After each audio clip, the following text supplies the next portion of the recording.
Hello friends, welcome to my channel. நம்ம ஏற்கனவே Preethi zodiac மிக்சியோட அன்பாக்சிங்கும் அசம்பிளிங்கும் நம்ம பார்த்தோம். இன்றைக்கி நாம் ப்ரீத்தி சோடியாக்கில் எப்படி வெஜிடபிள் கட் பண்ணி எடுக்கிறதுங்கிறத தான் பார்க்க போகிறோம்.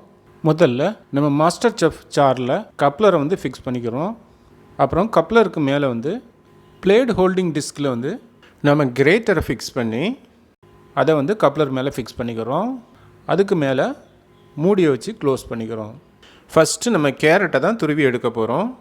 பாருங்கள், கேரட்டை இந்த மாதிரி வெஜிடபிள் உள்ளே போடுற இடத்துல இன்சர்ட் பண்ணிக்கோங்க. கேரட்டை உள்ளே போட்டுட்டு மிக்ஸி ஆன் பண்ணி புஷ்ஷரை லைட்டாக நீங்கள் புஷ் பண்ணிங்கன்னா நமக்கு ஸ்பீடாக துருவி கொடுத்துரும்.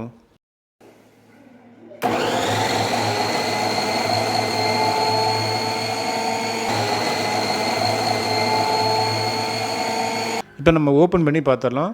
பாருங்கள், எவ்வளோ ஸ்பீடாக நம்மளுக்கு துருவி கொடுத்துருச்சு. பாருங்கள், எவ்வளோ ஃபைனாக துருவி கொடுத்துருக்கு. வீட்டில் 5-6 பேருக்கு சமைக்கணுன்னா வெஜிடபிள் தான் நிறைய வெட்ட வேண்டியது இருக்கும். இப்போ நீங்கள் கூட்டு வைக்கிறீங்கன்னா வெஜிடபிள் நிறைய கட் பண்ண வேண்டியது இருக்கும். நீங்கள் ப்ரீத்தி சோடியாக் மிக்ஸி யூஸ் பண்ணி ஸ்பீடாகவும் ஃபைனாகவும் கட் பண்ணி எடுத்துக்கலாம். அடுத்ததாக நம்ம பீட்ரூட்டை தான் துருவி எடுக்க போகிறோம். நம்ம கேரட்டை எப்படி துருவி எடுத்தோமோ அதே மாடலில் தான் நம்ம பீட்ரூட்டையும் துருவி எடுக்க போகிறோம். பீட்ரூட்டை இந்த மாதிரி கட் பண்ணி மிக்ஸி ஆன் பண்ணி புஷ்ஷரை லைட்டாக நீங்கள் புஷ் பண்ணிங்கன்னா நமக்கு ஸ்பீடாக துருவி கொடுத்துரும். இப்போ நாம் எப்படி துருவி இருக்கணும் ஓப்பன் பண்ணி செக் பண்ணி பார்த்துடலாம்.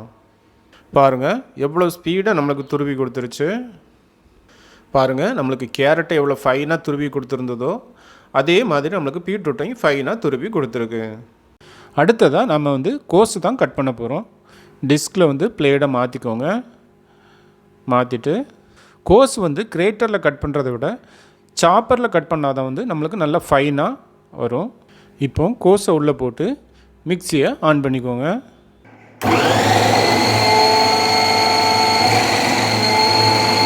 இப்போ நம்ம ஓப்பன் பண்ணி பார்த்துடலாம் எப்படி சாப் பண்ணியிருக்கணும். பாருங்கள், எவ்வளோ ஸ்பீடாக சாப் பண்ணிருச்சுனோ. பாருங்கள், எவ்வளோ ஃபைனாக சூப்பராக சாப் பண்ணியிருக்கு. உங்களுக்கு இந்த வீடியோ பிடிச்சிருந்துச்சுன்னா சப்ஸ்கிரைப் பண்ணுங்கள், ஷேர் பண்ணுங்கள், லைக் பண்ணுங்கள், கமெண்ட் பண்ணுங்கள். தேங்க்யூ ஃபார் வாட்சிங்.